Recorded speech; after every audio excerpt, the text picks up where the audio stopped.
ഏത് സമയത്തും ചന്ദ്രന് വേണ്ടി വാതിൽ തുറന്നിട്ടിരിക്കുന്ന ഒരു വീടുണ്ടല്ലോ എനിക്ക്. അങ്ങനെ നീ പണ്ട് തുറന്നിട്ട വാതില നിന്റെ ജീവിതം ഇങ്ങനെയാക്കി മാറ്റിയത്. ആ വാതിലൂടെ അകത്ത് കയറിയപ്പോ എന്റെ കുടുംബത്തിന്റെ വാതിൽ എന്റെ പിന്നിലടഞ്ഞു. ആ വാതിലൊന്ന് തുറന്നു കിട്ടാനും എന്റെ മക്കളെ ചേർത്ത് പിടിക്കാനും പിന്നെ ഒരുപാട് കാലമെടുത്തു. അതിനിടയിൽ എനിക്ക് നഷ്ടപ്പെട്ടത് 20 വർഷമാ. പഴങ്കഥ പറയാൻ വേണ്ടിയാണോ ചന്ദ്രൻ ഇവിടെ കാത്തു നിന്നത്? എന്തെങ്കിലും പുതിയ വാർത്ത ഉണ്ടാവുമെന്ന് ഞാൻ കരുതി. പുതിയ വാർത്തയുണ്ട്, ഒന്നല്ല 2 എണ്ണം. എനിക്കത് രണ്ടും സന്തോഷ വാർത്തയാ, നിനക്കത് ദുഃഖവാർത്തയാവും.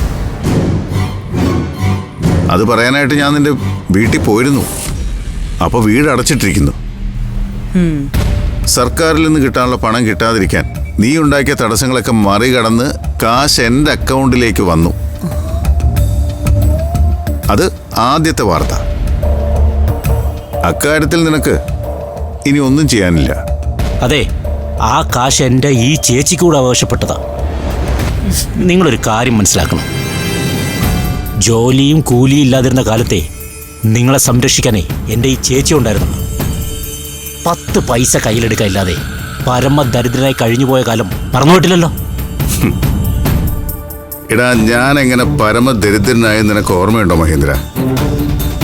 ഇവളുടെ ചിരിയിലും കൊഞ്ചലിലും മയങ്ങി സ്വന്തം കുടുംബത്തെ ഉപേക്ഷിച്ച് ഇവൾക്ക് വേണ്ടി സകല വൃത്തികേടുകളും കാണിച്ചു നടന്നൊരു കാലം ഉണ്ടായിരുന്നു എനിക്ക്.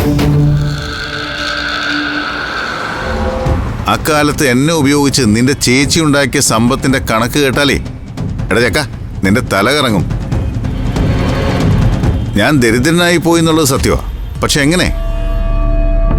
ഇവൾക്ക് വേണ്ടി വഴിവിട്ട കാര്യങ്ങൾ ചെയ്തതിന് സസ്പെൻഷനിലായപ്പോ, വിജിലൻസ് കേസ് ഒന്നിനു പുറകെ ഒന്നായി വന്ന് കോടതി കയറേണ്ടി വന്നപ്പോ, ഓർമ്മയുണ്ടോ നിനക്ക്? എന്നെ കൊണ്ട് നേടാവുന്നതൊക്കെ നേടിക്കഴിഞ്ഞപ്പോ നിന്റെ ചേച്ചി നിഷ്കരണം എന്നെ പെരുവഴിയിലേക്ക് ഇറക്കി വിട്ടു. ചെയ്ത ദ്രോഹങ്ങളൊക്കെ മറന്ന് എന്റെ കുട്ടികൾ എന്നെ കൈനീട്ടി സ്വീകരിച്ചില്ലായിരുന്നെങ്കിൽ പെരുവഴിയിലായി പോയേനെ ഞാൻ. എന്നിട്ടിപ്പോ നിന്റെ ചേച്ചിക്ക് എന്റെ കാശിന്റെ പങ്ക് വേണം അല്ലേ? ചന്ദ്ര, പണ്ടും ഒന്നും ചോദിച്ചു വാങ്ങിച്ച് എനിക്ക് ശീലമില്ല. എനിക്ക് വേണ്ടത് ഞാൻ ഇങ്ങ് എടുക്കും. എടുക്കാൻ സമ്മതിച്ചില്ലെങ്കിൽ പിടിച്ചു വാങ്ങും. ചന്ദ്രന്റെ കയ്യിൽ ഇപ്പൊ ഇരിക്കുന്ന കാശിന്റെ അവസ്ഥയെ അങ്ങനെ തന്നെയാ. നീ ആര് ദൈവോ? നിന്റെ ഇഷ്ടം മാത്രം നടക്കാൻ.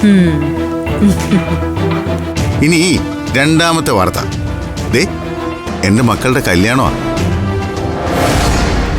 2ാമത്തെ മകൾ അനഘയുടെയും 3ാമത്തെ മകൾ അഖിലയുടെയും. ഞാനിതുവരെ ആരെയും ക്ഷണിച്ചു തുടങ്ങിയിട്ടില്ല. തുടങ്ങാന്ന് വിചാരിച്ചപ്പോഴേ മനസ്സിലാകെ ഒരു ആശങ്ക, ആരെ വിളിച്ച് തുടങ്ങുമെന്ന്. അപ്പോഴാണ് നിന്നെ ഓർത്തത് ഞാൻ. എന്റെ കുടുംബത്തിന്റെ മേൽ ഒരു വിഷവൃക്ഷമായിട്ട് ഇങ്ങനെ നിൽക്കാൻ തുടങ്ങിയിട്ട് കാലം കുറെ ആയില്ലേ? എന്റെ മക്കളുടെ കല്യാണം മുടക്കാൻ നീ ചെറിയ കളിയൊന്നും അല്ലല്ലോ കളിച്ചത്. അപ്പൊ പിന്നെ ഞാൻ നിന്നെ വിളിച്ച് എന്നെ കല്യാണം വിളി തുടങ്ങാമെന്ന് വിചാരിച്ചു. കാർഡ് വരണം. മഹേന്ദ്ര, നിനക്കായിട്ട് ഞാൻ പ്രത്യേക കാർഡൊന്നും എടുത്തില്ല. എന്നാലും നീയും വരണം കേട്ടോ. കാര്യങ്ങൾ ചെറുതായിട്ടൊന്ന് അനുകൂലമായപ്പോഴേക്ക് ചന്ദ്രന്റെ ആത്മവിശ്വാസം അങ്ങ് ഹിമാലയത്തോളം വളർന്നല്ലോ. 2 പെൺമക്കളുടെ കല്യാണമാണ്, സമ്മതിച്ചു. പക്ഷേ മൂത്ത മകളുടെ കാര്യമൊന്നും പറഞ്ഞില്ലല്ലോ. അവളെ കെട്ടിച്ചു വിടുന്നില്ലേ? അതെ, അവളെ ആരെങ്കിലും കെട്ടുന്നുണ്ടെങ്കിൽ അത് ഞാൻ തന്നെയായിരിക്കും. കലാവതി, അവളുടെ കല്യാണവും നടക്കും. അവൾക്കിഷ്ടപ്പെട്ട ആളുമായിട്ട് അവൾ ജീവിക്കുകയും ചെയ്യും. കല്യാണം നിശ്ചയിച്ച ദിവസം പോലീസ് സ്റ്റേഷനിൽ കയറേണ്ടി വന്ന പെണ്ണാവള്. അത് ചന്ദ്രൻ അങ്ങ് മറന്നോ? അന്നെനിക്ക് അത്രയും ചെയ്യാൻ പറ്റിയെങ്കിൽ ഇന്ന് അതിൽ കൂടുതലും പറ്റും ഈ കലാവതിക്ക്. വെറുതെ ഇരുമ്പിൽ കടിച്ച് പല്ല് കളയാനൊന്നും നിൽക്കല്ലേ ചന്ദ്ര. എന്തായാലും വിളിച്ചതിൽ സന്തോഷം. എന്റെ മക്കളുടെ സ്ഥാനത്തുള്ള കുട്ടികളല്ലേ, ഞാൻ വരും. ഒരമ്മയുടെ സ്ഥാനത്ത് നിന്ന് നടത്തിത്തരും. പക്ഷേ അതുകൊണ്ടൊന്നും താൻ ജയിച്ചു എന്ന് കരുതണ്ട ചന്ദ്ര. മൂത്തവള് ബാക്കിയുണ്ടല്ലോ. അവളുടെ കഴുത്തില് മഹേന്ദ്രന്റെ താലി വീഴും വരെ ഞാൻ വെറുതെ ഇരിക്കില്ല. എത്രയായാലും തോൽവി സമ്മതിക്കാത്ത നിന്റെ ഈ ധൈര്യം ഉണ്ടല്ലോ, അത് കൊള്ളാം. പണ്ട് എനിക്ക് ഇഷ്ടമായിരുന്നു ഇതൊക്കെ. അപ്പൊ എന്നാ പിന്നെ പറഞ്ഞ പോലെ വരട്ടെ.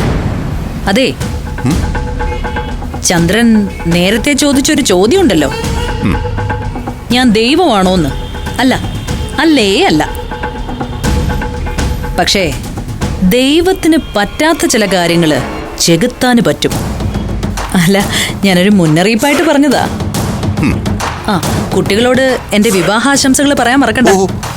മഹേന്ദ്ര, വണ്ടി എടുക്ക. അളിയോ, എന്നാ ശരി. ഫ്ലവേഴ്സ് ഒരുക്കുന്ന കാഴ്ച വസന്തം യൂട്യൂബിൽ പ്രേക്ഷകർക്ക് ലൈവായി കാണാം. ഫ്ലവേഴ്സ് കോമഡിയിൽ ജോയിൻ ചെയ്യൂ, ആസ്വദിക്കൂ.